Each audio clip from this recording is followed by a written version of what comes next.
are going to try to leave time for questions as well. So if anyone has any questions they want to ask, please come up to the mics. I will try to see you through the lights, and we'll then give you a chance to ask your questions. But before that, Red Hat's been spending a lot of money recently. We've been acquiring like mad. Innovance yesterday, others recently as well. Yeah.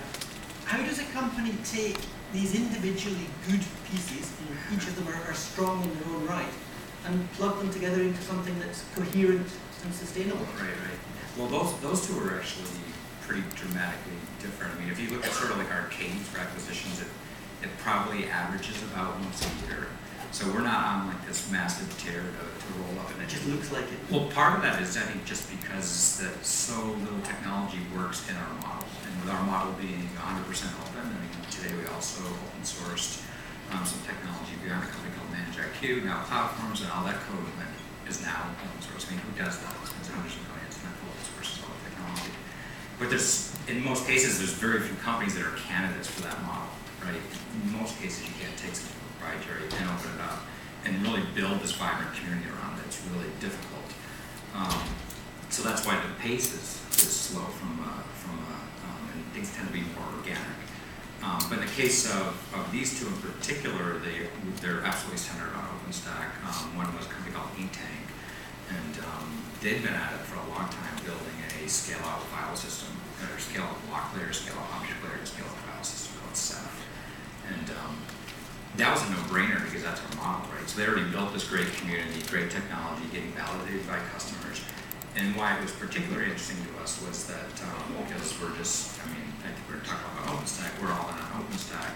And what we found with Ceph was, I forget the numbers, but it was something like 20% plus of the storage behind OpenStack deployments today was based on Ceph. And then it was the leading contender for software-based scale-up. So that one just made sense. The culture's perfect. It's like, I think it took us less than a day to close the transaction by the time we announced it. And then the one we did yesterday was what we call Gigaom, which is a services-based company behind OpenStack, based out of Paris, and then with a big footprint in North America as well. And that one just made sense because right now OpenStack's going a little bit faster than I think anybody expected. I mean, granted, there's a worldwide brand around it. What we're seeing is that even for a company like Red Hat that's got a really great footprint inside enterprise, the skills to deliver are still lacking generally globally. And so when you see a company like Gigaom that has 112 people with skills that have already been doing and deploying OpenStack, it was just a no-brainer for us to make sense. And they're not just a services company because they're also have been contributors to OpenStack as well and driving a lot of monitoring systems and then heavily involved in this other sort of move, which is called network function virtualization. They're a strong networking backbone as well. So, I mean, you talked about Ceph there, and you already, of course, have an investment around Gloucester. How do you begin to harmonize those as part of this holistic view across companies? Gloucester was really driven for scale-out file, and that was the model. So the model behind that was, the majority of the world's content, the volume was too low, so I didn't get to see the last speakers, but the majority of the world's content, is written once in redline. And then you have to scale the read access to content. And Gloucester, and typically you need a cloud-based service. And Gloucester was designed around that model. So Glouster's file-based, running across a grid of servers. It's what's behind your taxes when you get into it at that level of scale. It's what's behind Pandora.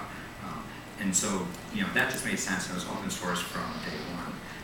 Ceph came in as a block layer, sitting behind, written on an object model, but sitting behind OpenStack.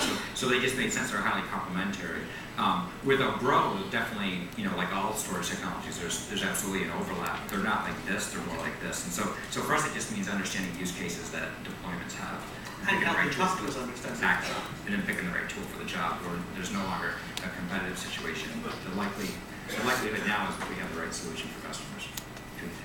Is there a missing piece? Does Ceph and Gloucester do it? From storage? It's just like any technology, it's an evolution. So the thing that we're seeing right now is the needs for replication and DR type solutions as your content is put in situations where it's more mission critical. So it's more around that space.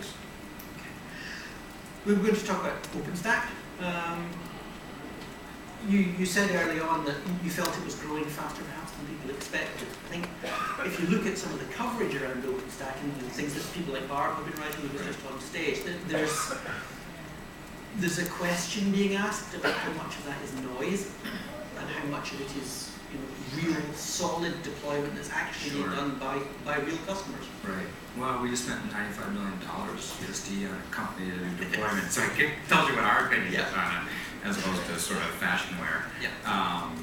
But it's right. I mean, it's early technology, right? I mean, it's not the code hasn't been around forever. I mean, sure, some of the projects were born out of prior NASA Rackspace, but OpenStack is much more than just the original two projects of Swift and Nova.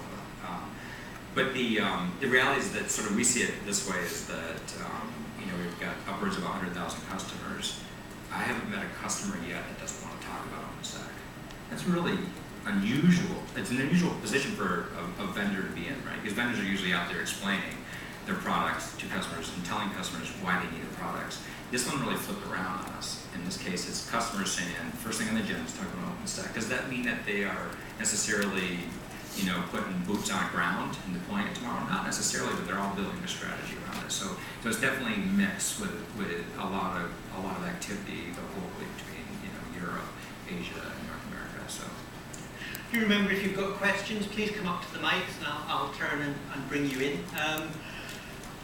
Those customers wanting to talk about OpenStack, do they understand the conversation? Is it, we've heard of this OpenStack thing, we've heard that you've got something to do with it, tell us what's going on, or is it, we know what OpenStack is, tell us how to make it work? I think it's a couple of things, right? One is that two sort of meta dynamics happen. One is Amazon top, right? So they sell books. Yeah.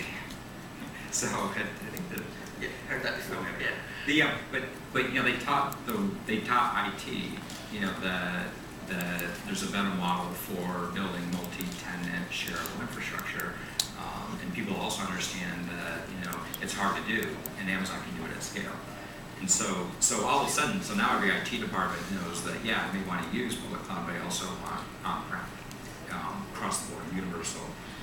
And then in addition, the industry just stood up and said, we've all decided the answer to that question is OpenStack. Everybody lined up and said that's the answer. So immediately there's no objection handling, everybody assumes it's OpenStack. Then the next challenge is just as you said, is that they know that's where they want to get to, and then the question is sort of how do you help them, right? And then going a level deeper, it's why we sort of changed sort of the notion of like the early days, Linux companies were called distributors or packagers, and that's because what like Red Hat was, 15 years ago. Now we're the #1 developer of OpenStack, because how do you possibly go into and Linux and KVM, and SDN technology? How do you possibly go into a customer environment and just hand them bits, right? You have to be the experts in the code, in the direction of the code. And so a lot of conversations turn to that, is just where's the technology going? What can I do for SDN capability, storage models? It goes much deeper. And customers are, they want to know what the carburetors look like, and not just within the solution. And good question. Okay.